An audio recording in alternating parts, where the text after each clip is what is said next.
আল্লাহর কাছে দোয়া কবুল হওয়ার কিছু শর্ত আছে। তা আমরা বিভিন্ন সময় আল্লাহর কাছে আমাদের বিভিন্ন প্রয়োজনীয় জিনিস চেয়ে থাকি। তো এই বিষয়ে আমাদের কিছু আল্লাহ এবং রাসূলের শিখানো পদ্ধতি যদি আমরা অবলম্বন করতে পারি, তাহলে নিঃসন্দেহে আল্লাহ আমাদের দোয়া কবুল করবে। তো দোয়া কবুল করার যে পদ্ধতিগুলো, তার ভিতর হচ্ছে, আপনি যখন আপনার কোনো প্রয়োজন হবে, আপনি যখন কোনো বিপদে পড়বেন, তখন আপনার শুরুতে কী করতে হবে? আপনাকে সিজদায় লুটে যেতে হবে। অর্থাৎ আপনাকে সিজদায় পড়ে তারপরে 2 রাকাত নামাজ পড়তে হবে। নামাজের পরে আপনি যেটা করবেন, আপনার মনকে একেবারে স্থির করবেন, একনিষ্ঠ করবেন। আপনার মনকে দুনিয়ার কোনো চিন্তাভাবনা আপনার মনে থাকতে পারবে না। শুধুমাত্র আপনার খেয়াল, আপনার ধ্যান থাকবে আল্লাহর দিকে।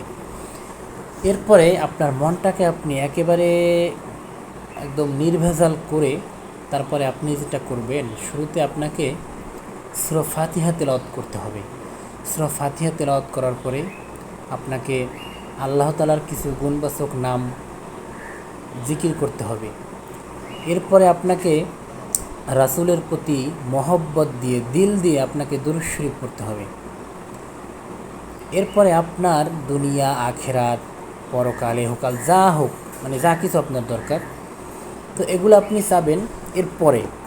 হ্যাঁ, তো রাসূলুল্লাহ সাল্লাল্লাহু আলাইহি ওয়াসাল্লাম একদিন মসজিদে বসেছিলেন। তো এক সাহাবী আসলো এবং সে নামাজ আদায় করলো। নামাজের পরে সে আল্লাহর কাছে বলল, হ্যাঁ আল্লাহ, আপনি আমাকে ক্ষমা করে দিন। রাসূলুল্লাহ সাল্লাল্লাহু আলাইহি ওয়াসাল্লাম বলেন, হে নামাজি, তুমি তো দোয়া করার ক্ষেত্রে তাড়াহুড়ো করেছো, অর্থাৎ তোমার এই দোয়া তো সঠিক নিয়মে দোয়া করা হইল না।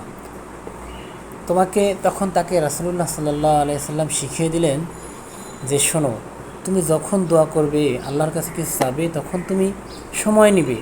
তুমি সূরা ফাতিহা পড়বে, আল্লাহর উপরে প্রশংসা করবে এবং আমার উপরে দুরূদ পাঠ করবে। তারপরে তুমি ধীরে ধীরে আল্লাহর কাছে নমনীয়তাভাবে, নম্রভদ্র হয়ে আল্লাহর কাছে চাইবে। তাহলে তারপরে কিছু সময় বা কিছুদিন পরে আরেকজন সাহাবী নামাজ পড়লেন। তো নামাজের পরে সে সূরা ফাতিহা পড়লেন, সে আল্লাহর প্রতি প্রশংসা করলেন, রাসূলের উপরে দুরূদ শরীফ পড়লেন, এরপরে সে দোয়া করলেন। তারপরে রাসূলুল্লাহ সাল্লাল্লাহু আলাইহি ওয়াসাল্লাম তাকে বললেন যে, এবার তুমি দোয়া করো, তোমার দোয়া কবুল করা হবে। এটা তিরমিজি শরীফের হাদিস, সহিহ হাদিস।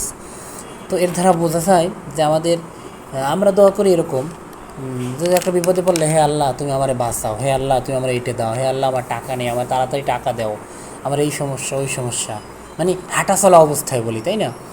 যে কোনো জায়গায় বসে বলে দিই, এরকম বললেই তো আল্লাহ দোয়া কবুল করবেন না। আর আমরা তো এটাও জানি, এরকম একটা হাদিস আছে যে রাসূলের প্রতি দুরূদ শরীফ পাঠ না করে যদি কেউ দোয়া করে, সেই দোয়া আসমানের মধ্য অবস্থায় ঝুলন্ত থাকে, অর্থাৎ সেটা আল্লাহর কাছে পৌঁছায় না। সেক্ষেত্রে আমাদেরকে সতর্ক থাকতে হবে দোয়া করার ক্ষেত্রে। আর দেখেন, আমরা দুনিয়ার মানুষের কাছে যদি কোনো সাহায্যের জন্য যাই, চেয়ারম্যান, মেম্বার বলেন, এমপি, মন্ত্রী, তাদের কাছে যখন আমরা সাহায্যের জন্য যাই বা কোনো কাজের জন্য, তখন আমরা কি করি? দেখেন, আমরা একদম নম্রভদ্র হয়ে, তারপরে সুন্দর করে সুন্দর পোশাক পরে, তারপরে তার জন্য কিছু হাদিয়া তোফা নিয়ে, ঘুষটুস যাকে বলে, এগুলো নিয়ে তারপর তার সামনে গিয়ে একেবারে মাথা নত হয়ে বসে বলি, স্যার আমি তো একেবারে অসহায়, আমাকে কিছু দেন বা আমার একটু সাহায্য করে, আপনি ছাড়া আর আমার কেউ নেই। মানে কত অনুরোধ, হ্যাঁ, কত নমনীয়তা দেখাই আমরা। কিন্তু আবার আল্লাহর কাছে যখন চাইতে যাই, তখন আমাদের গায়ের পোশাকটা পাক পবিত্র আছে কি না সেটা আমরা খেয়াল করি না। হ্যাঁ, তারপরে হচ্ছে কীভাবে বসতে হবে, কীভাবে কথা বলতে হবে, এটা তড়াহুড়ো করে, আল্লাহ তো আছে, আল্লাহ তো দিবেন, বসে তাড়াতাড়ি যা লাগে তাড়াতাড়ি আমার দেও। আর যদি না পাই, তখন বলবে যে আল্লাহ আমার দিকে তাকায় না, আল্লাহ আমাকে দেখে না, সব যে ওই পাশের বাড়ি কুদ্দুস আলী, ওই সোমেদ আলী, ওরেই তো দেয় সবাই আল্লাহ, মানে ওর কত সম্পদ, কত টাকা পয়সা, তাহলে আমার কি আছে? আমার কিছু দেয় না, আল্লাহ আমাকে পছন্দ করে না। আর ভাই, আপনি তো চাওয়ার মতো চাইতে পারেন না, তাই না? চাওয়ার মতো চাইতে হলে আপনাকে তো আগে বুঝতে হবে। হ্যাঁ, এই জন্য আমরা দোয়া করার ক্ষেত্রে এই পদ্ধতিগুলো অবলম্বন করব অবশ্যই।